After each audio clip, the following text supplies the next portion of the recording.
Hello and welcome to the Art of Costume. I'm Elizabeth Joy Glass. And I'm Spencer Williams. Happy Star Wars Month, Elizabeth. Happy Star Wars I'm so excited. Me too. It's a good one. It's a good one. It's been a long time coming. It's also been a while since we've done this. How are you? I know. I'm good. Been binge watching a lot of television. Mm-hmm.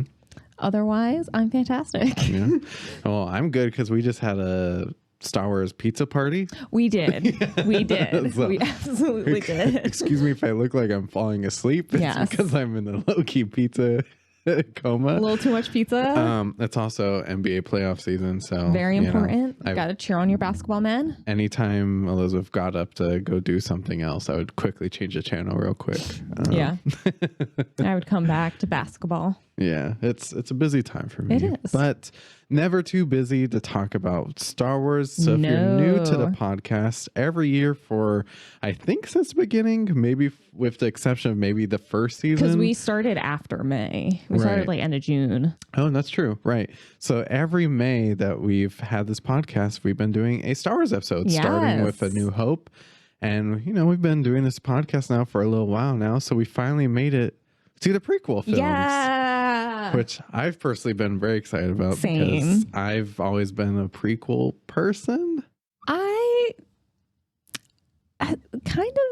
don't know. I feel like I grew up with them equally, except for the fact that the prequels were constantly on TV. Yeah. When we were growing up. Like, if there was not something to watch, that's true. There was a prequel on. So I think I know them a little bit better. Mm-hmm.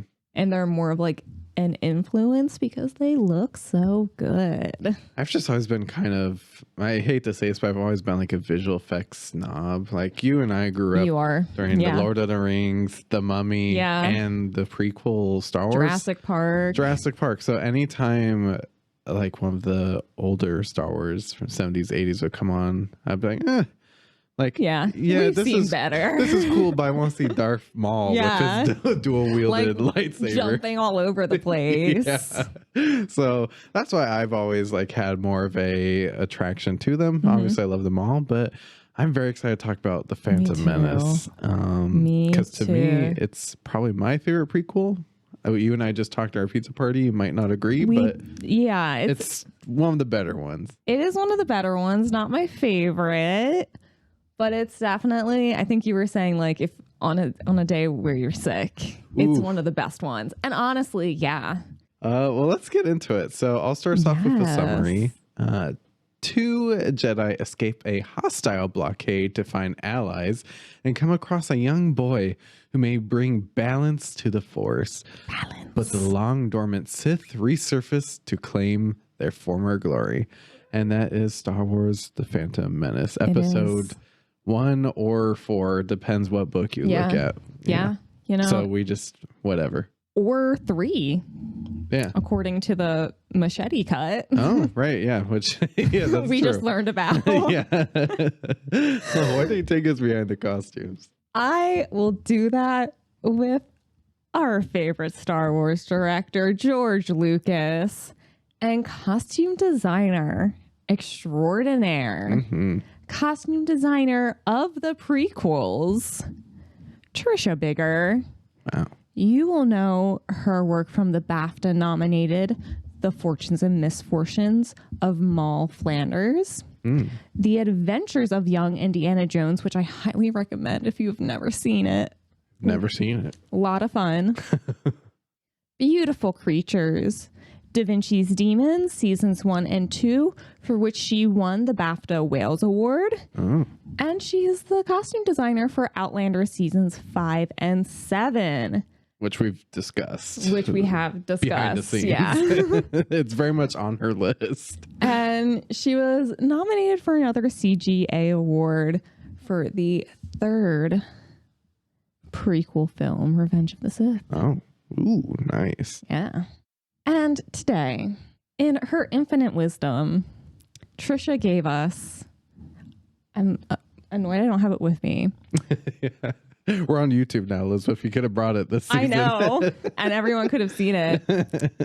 Trisha Bigger gave us the fantastic book, dressing a galaxy, the costumes of Star Wars, which all of our facts will be coming from today, Spencer. Yeah. Elizabeth goes hard every Star Wars episode. I do, because I have both the books. Yeah. So how could I not? Yeah. What's the point of having the book? Yeah. What's the point? And she said when she first went to Skywalker Ranch to meet with George Lucas in the autumn of 1996, which like 3 years before this thing even came out. It's crazy. She wasn't sure what to expect, but she said, what I found was incredible. And what Trisha found, Spencer, was page after page after page after page of concept art. Yeah. Like we just saw in that documentary. Yeah. So whenever Elizabeth was here, I had to turn off basketball, and we've been switching to this documentary called Light and Magic, which is on Disney Plus. I believe the second season just came out, and the first episode is really all about the journey that led up to the Phantom Menace. Yeah. Very true. Like they had these concept artists like Doug Chang, working for like a year, and just floor to ceiling of concept art. Yeah. So they even said, you know, by the time it came to costume time, like they even knew what that looked like. Everything, there was nothing in this film that wasn't sketched out at some point. They knew exactly what was happening. And when it came to producing this new trilogy of films, there was a lot to figure out. As Ian McCaig said in Dressing a Galaxy, he said, when we started work on episode 1, we didn't know how to go back in time from the first trilogy. Our initial thought was our past, going back to the Victorian era where everything was handmade, the work of an artist, and made expressly for the person who would wear it.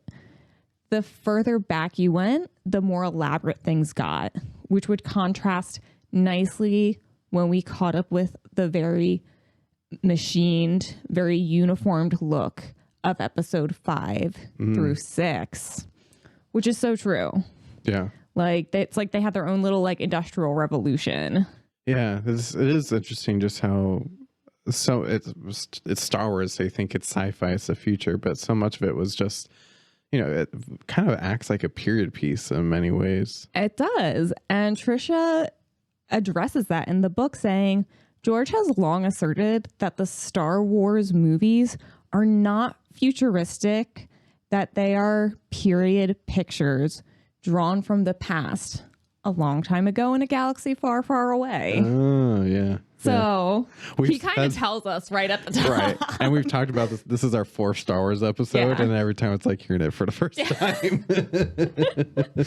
Because it's like for us, this is just our Star Wars is responsible in a large part for what our concept of sci-fi and futuristic society will be. But he's like, no. There was something way better somewhere out there. Yeah.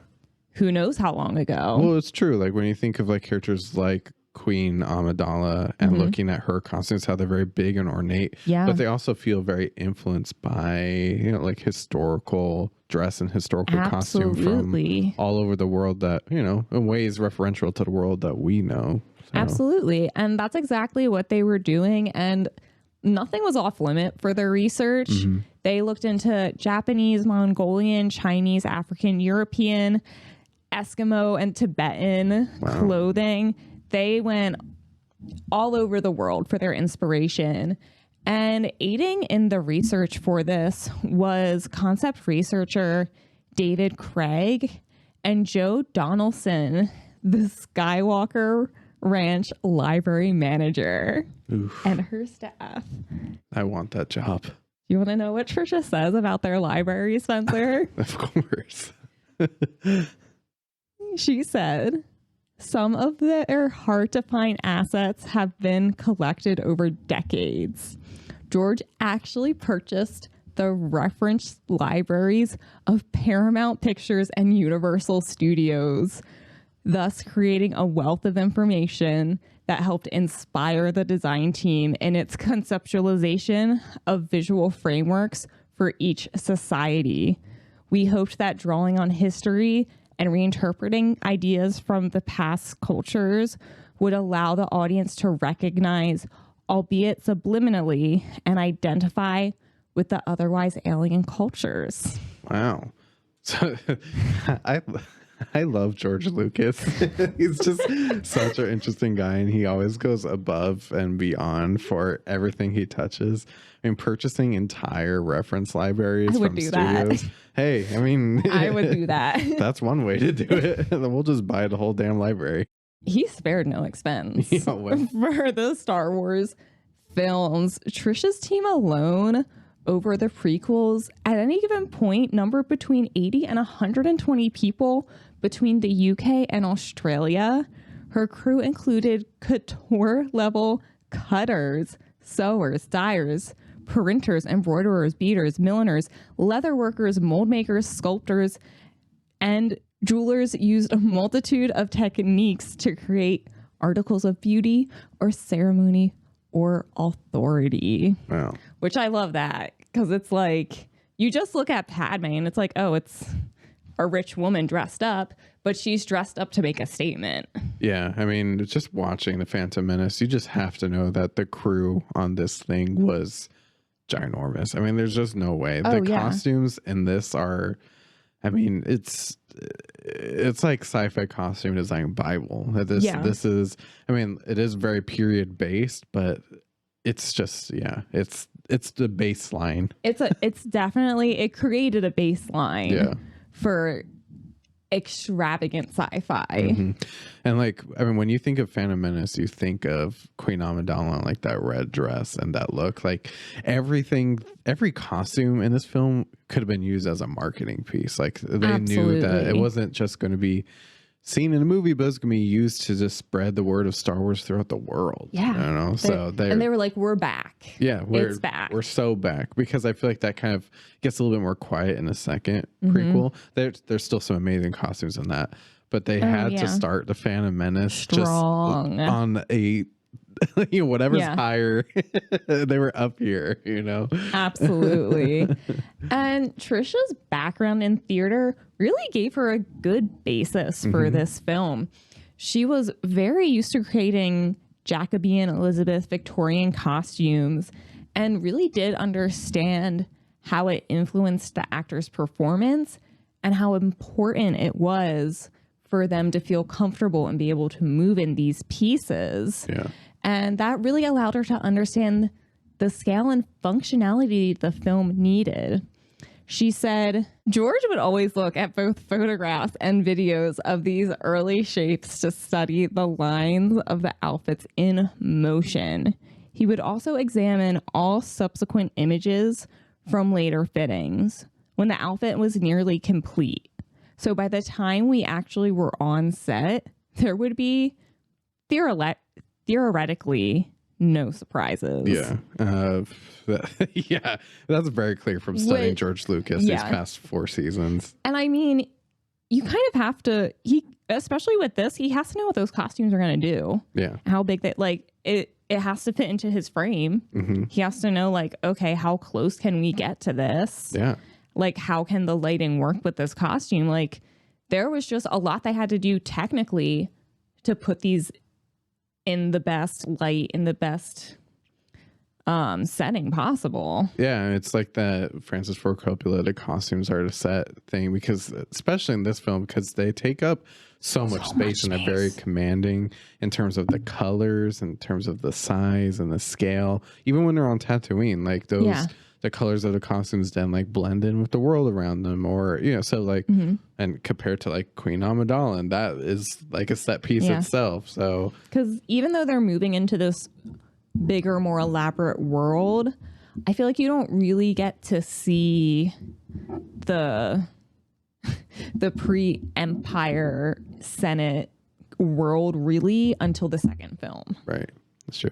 I didn't think about Coruscant. Like that's its own world and its own too. Yeah. Well, as you all could tell, we have a lot to get into with the Phantom Menace. So much. We're going to take a little break. We might need 1 or 2 more slices of pizza, and then we're going to get into it. Yeah. We have a great episode coming up. Hi, I'm Dan, who does all the magic behind the scenes. I wanted to say thank you, and if you want to support the show even farther, go to tpublic.com/user/theartofcostume, where you can buy a couple variations of our logo on t-shirts, mugs, and stickers. Also, be sure to leave a like, comment, and subscribe. And if you're an audio listener, leave us a 5-star review on Apple Podcast. Now, back to the show.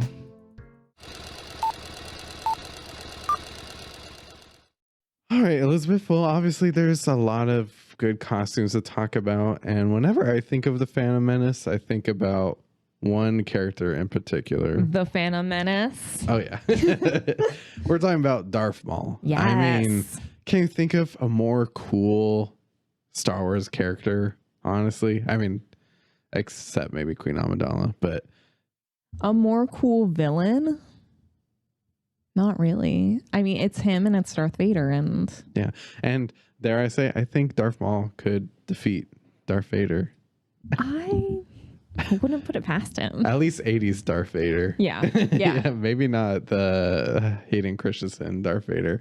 But anyways, let's get to Darth Maul. Let's get into Darth Maul, because I loved getting this book because you get to see up close his costumes, which you don't really get to do in the film because he's always doing something like crazy. He can't sit still. No, he can't sit still. I think like this image in the middle is the only time during the films he's still. Yeah.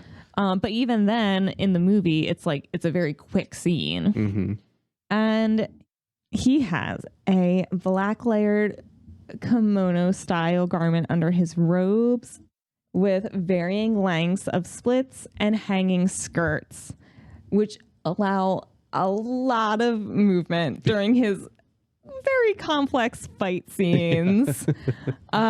She says his cloak is inspired by a photograph of a Tibetan lama taken in the 1940s. Wow. And was hand dyed of coarsely woven silk and linen fabric. Its many shoulder to ankle length circular pieces were sun ray pleated. Oh my gosh, it's a lot of work. Creating a narrow silhouette when motionless, but in combat, swirling out into fully circular shapes. Wow. Come on. Yeah. Yeah. It's true. There's so much movement happening, and that kind of adds like the ferocity of Darth Maul. Oh, yeah. Because when every time you see him, he moves like a ghost. Yeah. Like a phantom, dare to say, because there's just so much draped to him. So those pleats, you wouldn't think, when I think of villains, I don't think of pleats. But this one, that's really cool. It works. Oof. I might have the new one costume rule them all. Really? I don't know. It's pretty good. I never thought of the fact that he literally looks like a ghost, just wearing all black, which, you know. Yeah. And literally one of my favorite parts of this, because it's so cool watching his his robes go all over the place. In the book, she makes them that way so that it's like a fabric shuriken cutting through air. Oof. That's good. Right? That's good, Trisha. like that's all you need to say about this whole film, I think. That's a good one. I gotta say. But we have our bestie, Anakin Skywalker. Little Annie. Annie. Man, I wanted to be this kid so bad growing up. I used to go to Chuck E. Cheese, and they just came out with the pod racer game. You used to sit and you'd have like the little remotes, and I just wish I was Anakin Skywalker. Yeah, so Annie is a slave in this one. Poor Annie, and he just wants to make a better life for himself and his mom. He does. Like, I gotta say, little Annie has such a good heart. He does. Like, he really does. We could probably do a whole podcast about all the signs of little Annie becoming, but at first he's a sweet kid, which is how they always start. Yeah. Just saying. It's like when he doesn't have that many options open to him, he's taken advantage of what he can for him and his mom. Yeah. And they have him really in what I kind of like think of as like the standard Tatooine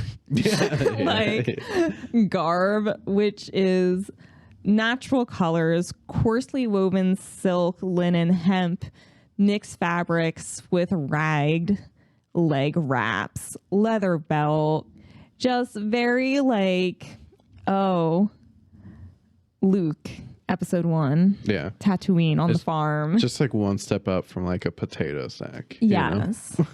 Yeah. And his little like bead necklace. And what is really cool about his look on Tatooine, though, is the pod racing look and helmet, because it just like brings you back again to episode 3 and Luke being a pilot. It's got the orange, it's got like the same general shape. And I just always remember like being so fascinated by what his helmet looked like with the circular goggles too. That was such a cool look, because he's very like deconstructed. Everything he's doing is like very like pieced together with what they could afford, which is nothing, or what he could like just get for free. So that's like such like a seared into my brain pictures like him in his pod racing outfit. I had so many Star Wars video games. I mean, I had a lot. I had a pod racing one. I had, of course, Star Wars Battlefronts. I had the Phantom Menace game on PS1. I only ever played the Old Republic.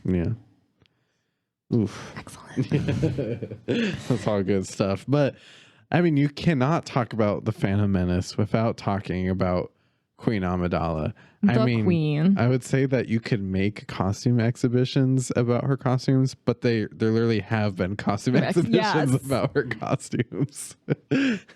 And she is just such a standout in this film. Ian McKay says about Queen Amidala, we were told that Queen Amidala was to be in disguise, that she could sneak out the back of her costumes and you wouldn't know she was gone, which is why she's wearing clothing up to her chin and white face paint like you find on a geisha.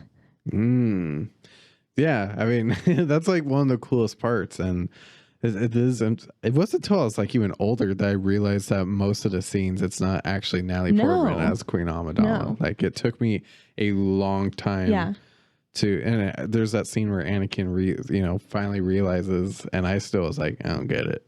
Like I don't. You didn't get that? Definitely Natalie Portman. Until I was like older, I was like, oh, I get it. But when I was a kid, I was like, wait. Oh no, her and Keira Knightley in that makeup look exactly the same. The same person. Exactly the same. And then they disguised their voice. So the whole time I was scratching my head. I would have been one of the Trade Federation guys that would have been like, oh, you got me. Yeah. We're done. And I'm starting out with her actual final look. Yeah. Because it's just like, it is Queen Amidala as the queen in the makeup, in everything. But I like it because it's like, it's very pared down compared to like what everything she and her doubles are wearing. Yeah. Because in this scene, she doesn't have to hide as much. Right. She is the queen, like everything's good again. And she is like, yes, let's celebrate. Well, I love that look because we were talking about like the period influences. When I see this costume, I think of Queen Elizabeth. Absolutely. Yeah. With the round circular piece behind her. I like that. To me, I like that just looks like Queen Elizabeth. It's like a deconstructed ruff. Yeah. It's beautiful. Yeah. And she's just like, yes, here I am. Yeah. But the costume, I think that like actually shocked the world, where everyone was like, Star Wars is so back, was seeing Queen Amidala in that red look that had the glowing orbs and the hair and it's just everything. Everything. It has everything. This costume is actually insane. And every time I look at it, I feel like I see something different. It's absolutely insane. And I'm just gonna quote Trisha on this one. She said, perhaps one of the most complex costumes is the Queen's throne room gown, which is illuminated by a series of lights around the hem.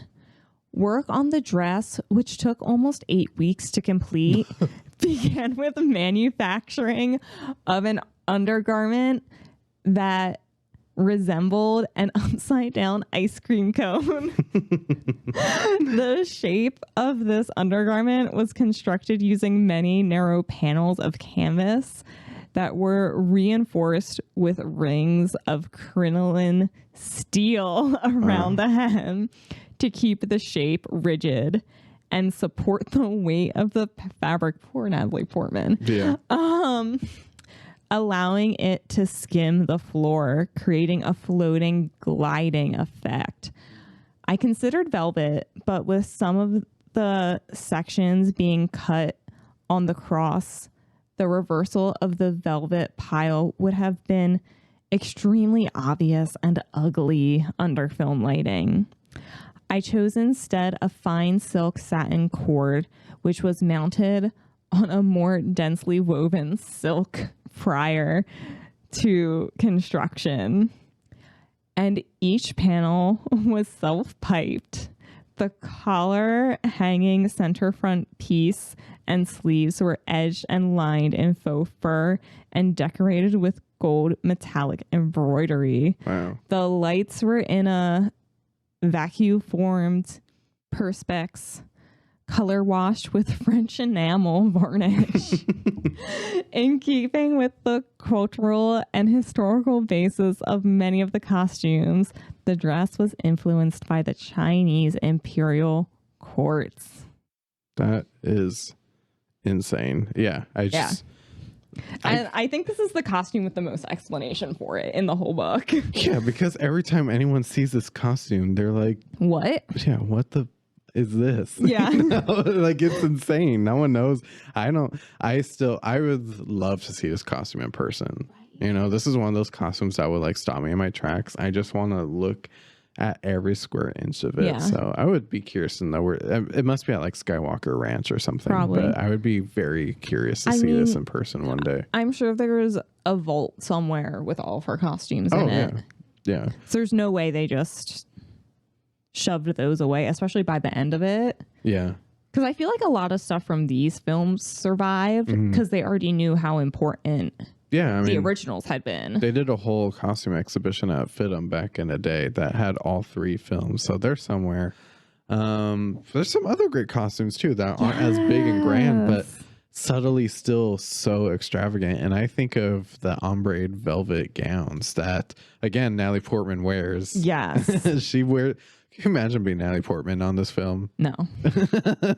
No. And I did watch a little clip of an interview with Trisha Bigger, and all she did was praise Natalie Portman. Yeah. She was like, she never once asked to like hurry up. She never once complained. She was like, she just, always said yes to coming in for fit. Like, she dedicated herself to this, and she was like, a lot of actresses wouldn't have done that. Yeah, I'm sure the fittings were very long. Yeah. Tell us about this velvet look. So I absolutely love this look. Even as a kid, this was probably like my first favorite look from it. The original one costume ruled them all. Yes. If they had come out with this as a Halloween costume, probably would have worn it as a child. I see that. And it's just so gorgeous. But I do love how, like, from the outside, it's like a little dumpy looking. Because, like, it's very formless. But that's because you're supposed to be able to hide the queen. Yeah. And it's this beautiful yellow to orange ombre velvet. Which, like, let's just take a moment to appreciate that. Yeah. And it's their travel gown. This is, just casual, comfy wear. And it took a considerable amount of time to complete. Trisha said the dresses were originally formed in a white silk and viscose velvet, fitted several times on each actress, and assembled to an almost finished stage before being completely taken to pieces to be ombre dyed to ensure that when the attendants stood together, the depths and levels of colors aligned. The pain. The red sashes, sleeves, and inner hoods are in a bias cut silk crepe trimmed with antique percale lace, motifs dyed to match. The hoodies are used to hide the faces of the handmaids and enable Padmé to travel in disguise as one of the group. Can you imagine being like, okay, it's done. Now take it apart. I heard the pain in your voice just now. I have a degree in fashion. I was trained to sew, and I hate sewing. You do? Nothing would make me more upset than being told to take it apart. And you're like, oh my gosh, this is perfect. Okay, dye team, can you deconstruct this? Here you go. I'm done. I'm not making another if you take this apart. I'd be like, you'd see the dye team out of the corner of your eye, and you'd be like, I think I need to clock out early today. Yeah. Don't like, you're good with it? Okay, bye. I'm good. Yeah, I'll be on the dye team from that point forward. But there's also so many other characters in the Phantom Menace. So many. And like, I'm sorry, everyone, like we can't get to half of the people I wish we could. Yeah, we'll be here all day. We would be here all day. But one of my favorite characters in the Phantom Menace is Captain Panaka. And he is one of the Imperial Royal Guards of Naboo. And he looks incredible. He's got the blue faux suede fabric coat, which just looks so cool. Yeah. And the red stripes around the hem actually indicate his rank. Oh. Which I'm like, never would have guessed that. Yeah. And beautiful burgundy leather jerkin. And his cap insignia is also worn by all Naboo military forces, either on a belt buckle or a hat. Yeah, I gotta admit, if I lived in Naboo, which I definitely would, this would be my planet. You will not catch me on Dusty, Tatooine, or even Coruscant. No, it's too much. We need more nature than that. I would be on Naboo, and I would not mind being one of these guards. I'd live in the lake country. Yeah, with one of those hats. Yeah. Oh, easy. Let's go. Yeah, they get the cool outfits, the little cool hat. So, yeah. But also, shout out to Padmé's handmade security guard outfit, because they have a security guard outfit too. Of course, yeah. Because they need something for every occasion. This is the Star Wars Dora Milaje. Literally. Yeah. Literally. Oh man, but we got to talk about some Jedi too. Yes. We get to meet Qui-Gon Jinn and one Obi-Wan Kenobi. You're a big Liam Neeson fan. I am a big Liam Neeson fan. And it started here. Yeah, it's all the Phantom Menace's fault. If Liam Neeson's in it, I will watch it. Yeah. It is funny too, because thinking about Liam Neeson doing this now feels insane. Yeah. But back then I was like, Qui-Gon Jinn's the coolest. Yeah. You know? Because this was like pretty much his breakout role, at least here in the States. Was it? I think so. Huh. I don't think he was super... He's just always been there for me. Because we were so young when this film came out. So I just assume he's like 300 years old and has been in like every movie ever. So, well, I think they made him look older than he actually is in this. That is true. But he's got that Jedi look that we know from old Ben. Yeah.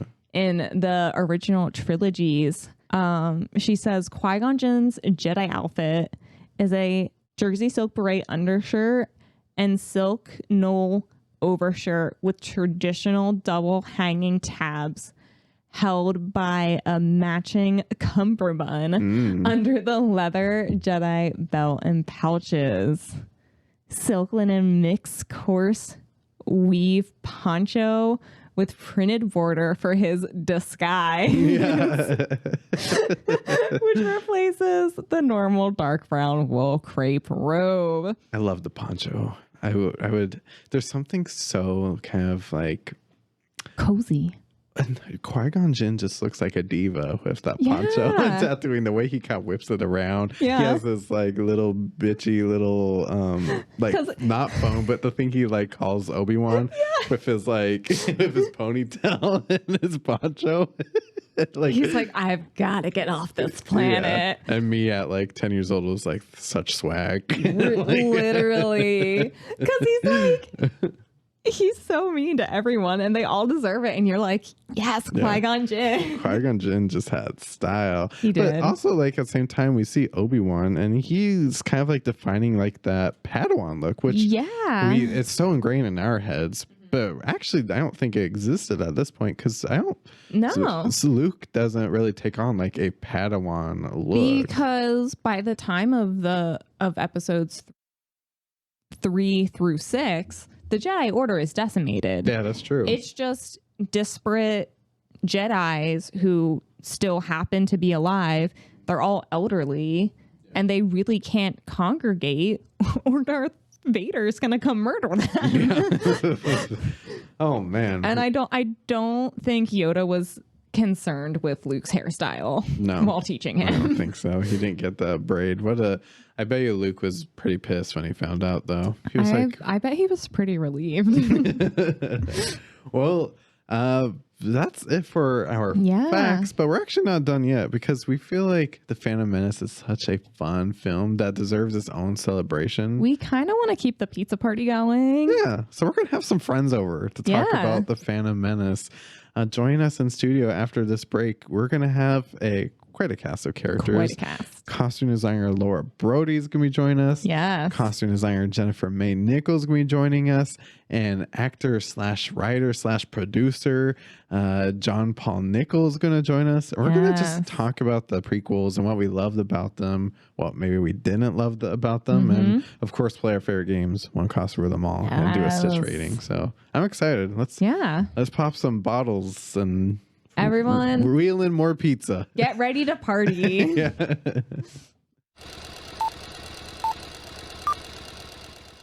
I am so excited for this next segment. We are finally talking about the prequels. So Elizabeth and I decided we need to have a little party to celebrate. Yes. I think one of the better Star Wars films, but we'll get into it. Let's introduce our party guest. First, you will all know her for her work on various costume teams from Westworld, Perry Mason, Obi-Wan Kenobi, Interview with the Vampire, and Skeleton Crew. I did not know that. Please welcome costume designer Laura Brody. Hey, Laura, how are you? Oh, I'm great. Thanks for having me, Spencer. How are you? I'm so good. I'm excited that you're here. That's what I'm excited about. And next, returning to the podcast, you know her for her work on CW Network's Gotham Knights, Legacies, Containment, Netflix's Cabin with Bert Kreischer, Taylor Thompson, Look at You, and Quarter Life Crisis, as well as shows on Sci-Fi, Hulu, Nickelodeon, TLC, History Channel, so on and so forth. Please welcome back my dear friend, costume designer Jennifer May Nichols. Hey, Jen. Hello, welcome. And last but certainly not least, he is a internationally award-winning writer, actor, and filmmaker. Yeah. Most recently, you will recognize his work as writer and co-executive producer for the series The Ark on Sci-Fi and streaming on Peacock. Please welcome John Paul Nichols. Hey, JP. Hey, thank you so much for having me. Of course. I'm so glad the three of you are here. We were talking about it just at Jen's house where, I was talking to Laura about it, and I was talking to Jen about it, then I was talking to JP about it, and I kind of went back to Elizabeth and I was like, there's a lot of prequel fans. I don't really know what to do. So we just invite all of you on. Yeah, why not? So, it worked out that way. So let's talk about The Phantom Menace. And I'm going to start with you, Laura. I'm a big fan of The Phantom Menace. To me, we kind of grew up at the time when The Phantom Menace came out. So, of course, we saw the original films, but I remember being a kid and going to Blockbuster and renting The Phantom Menace and the Chuck E. Cheese ride where you get to do the pod racing. Like, Phantom Menace was my thing. It's like a core memory movie. For sure. What was your relationship with The Phantom Menace? What were your first impressions of the film when you saw it for the first time? So I saw it in the theater at the Sony Metreon. I don't know if you've ever been to this theater, but it was this brand new, super high tech. Everything was all digital, futuristic. It was 1999. It's about to be Y2K. Everything was it was the perfect place to go see it. It felt like there might have been a clone in the back. There was a little robot coffee maker. It was so cool. And I was so excited about The Phantom Menace. I think everyone who asked me on a date in that 2-month period in 1999, I was like, no, I want to go see The Phantom Menace again. That's the perfect. So again, I was about to graduate from high school at the time, and it was one of those build-ups of the year. And I remember going to see it. It was at the Robinson Town Center movie theater that in Pittsburgh that is now a car dealership, sadly. But it's tragic. it is. But I remember going with a bunch of my friends and also family. I feel like I saw it at least 5 times in the theater that year, and countless times since. But it was one of those turning points in life, with especially the costumes were just awe-inspiring and so exciting to see. Yeah, I mean, Trisha Bigger's costumes really are kind of like this cultural touch point too that I think about. That I feel like it's a little bit underrated in the conversations we have about costume design. Yes, absolutely. Yeah. JP, I feel like you dressed up when you saw the Phantom Menace. You definitely had a robe. I don't like to cover the money in general, so I'm careful when I dress up. I was dressed up in my work uniform. So your editor, Daniel, will have fun making this story short. I worked in a movie theater at the time, Farmer Movie Theaters, which is now a gym. And they were a local chain of movie theaters. But this movie theater was part of a local chain. And 2 weeks before the movie came out, there was a press screening. And I was at one of our sister theaters seeing some other movie. And I went to the bathroom and I came back and I passed a theater and I realized it was playing Phantom Menace. So I popped my head in 2 weeks before anybody could see it at the press screening. And I walked in during Duel of the Fates. Ooh, and I thought, oh my God, this is going to be the best movie ever. And then leading up to the movie, because I was in a movie theater, I was getting all my friends tickets for the Thursday night midnight showing. So everyone was coming at midnight, but my boss made me work that night. And I was so angry at him because we had a whole 2 prints of the movie for our 6 screens. And at 9 p.m., or it actually was 7:30, my boss opened up a screening for all the employees who weren't working that night. And my boss knew I was such a Star Wars fan. I was so angry. And he said, JP, don't worry. What I want you to do is, after the 7:30 screening starts, I want you to go up and thread up the other print we have of the movie and start it at 8 p.m. And I want you to watch it to make sure I put it together correctly. There are no scratches. There's nothing wrong with the film. So the night before it came out, I then got paid to watch a private screening of the Phantom Menace. That's And amazing. then at 11:30 clocked out and went to see the midnight screening with all my friends. So so it's imprinted on my mind. It's such an amazing, wonderful experience to get paid to see it before it comes out.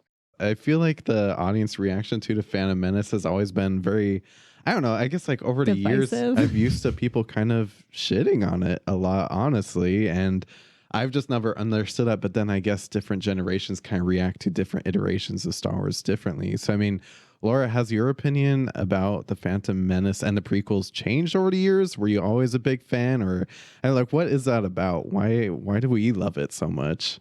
Well, I started out loving it, and then maybe like 10 years later, I didn't like it anymore. Maybe 5 to 10 years later, after everyone got offended by Jar Jar and like the pod racing part is boring. I mean, it's supposed to be exciting, but it's not that exciting to me. And then I watched again, like when I knew that I got hired on Obi-Wan, but before I went in, like I should watch all the prequels again just to get in the mood. And I fell in love with it again. I thought it was so beautiful, like the production design, the costumes, the music, the performances was fantastic. Yeah. Yes, it's actually very much like Laura's. I loved them all when they came out. And then it was about that like 5 to 10 years later where everyone hated on it so much. So I just got quiet about it. And it's like, okay, maybe I was wrong, but I thought it was really awesome. So I'm going to be quiet. I think people latched on to what the movie wasn't as opposed to what it was. I think people really wanted just another Star Wars movie that was a rehash of what we'd seen before, which is what you could call the new Disney trilogy, is almost that experiment. Is almost the reaction to, they did something so different in the prequels that was culturally poo-pooed.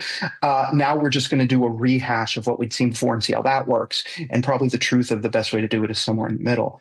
But once I started to see that movie for what it was and judge it on its own merits, in terms of do you want to see Jedi fighting in their prime?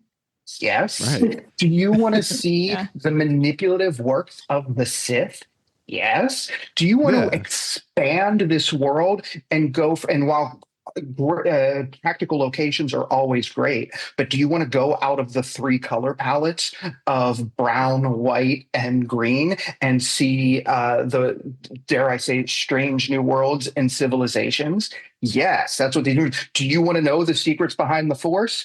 Yes, maybe not, but but we tried, and there's a bunch of swings and a bunch of misses, and I think everybody focuses on the misses instead of the swings.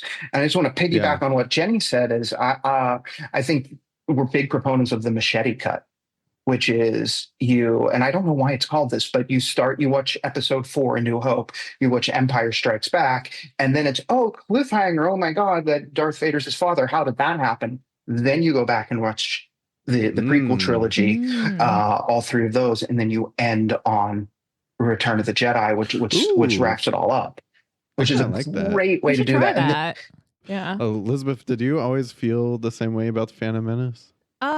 So it's changed a lot over the years. I had a very vocal uncle who did not like right. Yeah, I think we all did. the prequel. I was not happy. So like as a young child, that like very much influenced. But it was that he just wanted a rehash of the originals that like him and my dad had grown up with. And, over the years, I'm like, is this the best movie ever made? Absolutely not. But it's so much fun. Yeah. And I just love a fun movie. I think the standout moment, especially when I was a kid, and it's just lives in my mind always, is when Padmé reveals herself when they're trying to convince the Gungans.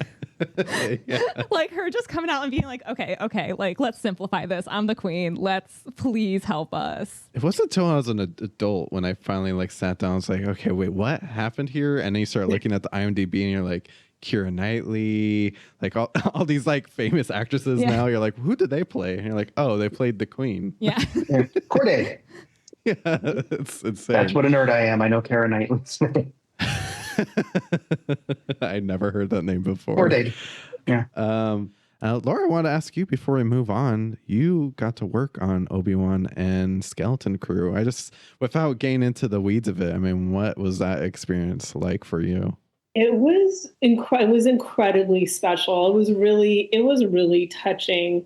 Like as a fan, to get to go into that universe and to have the experience of having to be so secretive about it and shooting it during COVID and not being able to tell anybody what you were doing and not being able to show anything. But when you actually got there, it was like, it wasn't even like going to Disney. It was like going to another planet or like going into your like some kind of like fantasy world.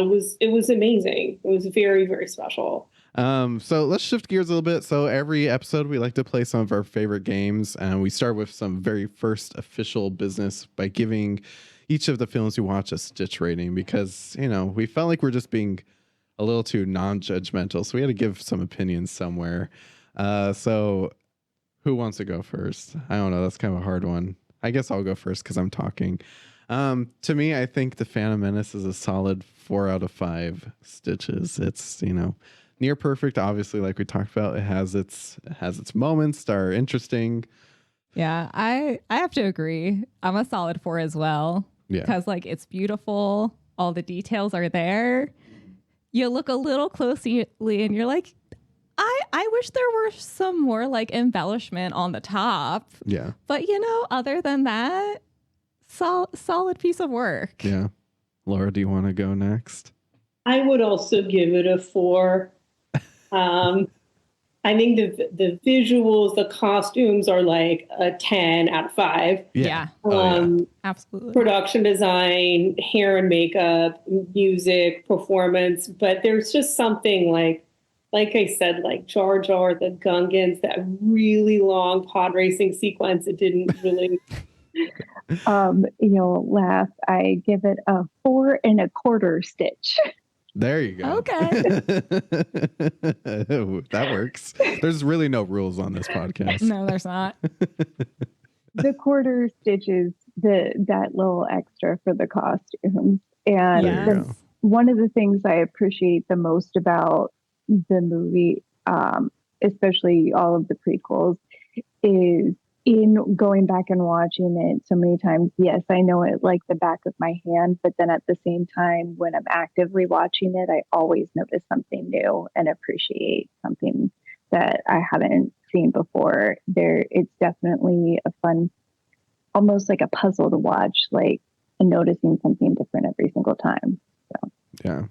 I'm going to be a dissenting opinion. Going to what I was saying about judging the movie for what it is and on its own terms, and judging it in the Star Wars canon, I got to knock it down a point. I got to give it 3 stitches, because That's fair. I just think there are, as groundbreaking as that movie was, Attack of the Clones is a better movie, and Revenge of the Sith is a better movie than both of those combined. I will go toe to toe on anybody that Revenge of the Sith is a top tier Star Wars movie. And I know we're not here to talk about that today, but I think Sith, the Revenge of the Sith is 5 stitches easily. And so, given that, I think I have to respectfully give Phantom Menace 3, despite its contributions to the Star Wars view. Well, that leads us to our favorite game then. Are you guys all ready to play One Costume Rule Them All? Yeah. The one costume to rule them all. Well, I will go first since you all see it on screen. My one costume rule them all is actually, I realized today it's not actually Queen Amidala, but it is supposed to be Queen Amidala and her costume that she wears when she gets captured, because it's just so dramatic. She just very much so that Queen Amidala wears her story on her sleeves. Yeah. And she's just in a bad mood, so she puts on the most gothy, melancholy, somber costume to be walked to her. Well, she thinks she's going to like a prison cell, and that is what she chose to be like processed into her cell. So I just can't get over that costume. Elizabeth, what's yours? My one costume to rule them all is definitely her red, like queenly ensemble. Yeah. That was like just all over the place when I was a kid. I dressed up for it that Halloween. My mom got me the costume. Oh. And it's just like, that's one of those like childhood things I will never forget. Yeah. I mean, how could you? I gotta say mine is the same as yours, Spencer. I knew it. That black gown with that like huge feather headdress is just magnificent. I am actually with Elizabeth on Queen Amidala's Senate gown. Yes. Yeah. It just, well, again, I was like, oh, funny. I had to put the headphones on because but it for me, seeing that it was, I've never seen anything like that before. You know, I'd just never seen anything with orbs on it and in that spectacular of a way, and it just kind of gobsmacked me. And JP, this is the moment you've been looking forward to all week. Oh, I know what I was actually going to go with that red dress too, but I picked a backup. Okay. I picked my boy Palpatine's blue outfit. Remember when he comes back and he's like, you would never believe who the Senate put in charge, just like temporarily, just for a little bit. It's a good thing I should have hit me. And it's this royal blue. It's so above his station, even though Naboo is clearly a wealthy planet. When you feel that the Senate is so huge and you're seeing people from all walks of life. And here's this senator from what, even though it's a wealthy planet, a backwater planet. It's so big and so ornate. And he's so, if you look at it, it's puffed up and padded to make him seem bigger and more important than he is. And that was also a nice, I don't think anybody was supposed to be surprised that he was Sidious, but from that drapey robe, which makes him so thin and hunched, and here he is I'm a big boy leading the Senate. So I love that, and I'm a sucker for the blues in colors. Yeah, we've actually, I don't know if you remember how we've talked about this costume before, and how I was like, yeah, he's peacocking. Yeah. Yes. Which I didn't realize back in the day, but now every time I watch him, like, this guy just, he shows up, his hair is perfect, his makeup's done, his robes are all pressed. And I don't even believe the day I've had, It's just like it's so much great storytelling in that moment. So good. This has been so fun. Thank you to all three of you, Laura, Jennifer, JP, for joining us. I wish we could have you on for every episode. Just a little talk back after our episode. This has been fun, and I feel like I'm probably gonna do this machete cut that JP's talking about. Definitely try fun. Thank you, Laura, JP, and Jen. This has been so much fun, and I hope everyone will come back and join us for our next episode. If our guests don't mind, if we close out the show. Tell us what your one costume rule them all is as well. Email us at theartofcostume@gmail.com. Follow us on Instagram at theartofcostumepod, TikTok at theartofcostume. Head to our merch store, theartofcostume.com/podstore. We have one of those. You could get a hoodie just like the one that Jen made me. You can't get this exact one. This is limited edition. That is special. You could get one that looks just like it. And I'm happy to say that our next episode, Elizabeth, is going to be all about Andor season 2, perhaps with a special guest, but we'll wait and see. So very excited. It's May, so happy May the 4th, and let's get into this Star Wars month. I'm very excited. Thank you all so much for joining us. Thank you. Thank you.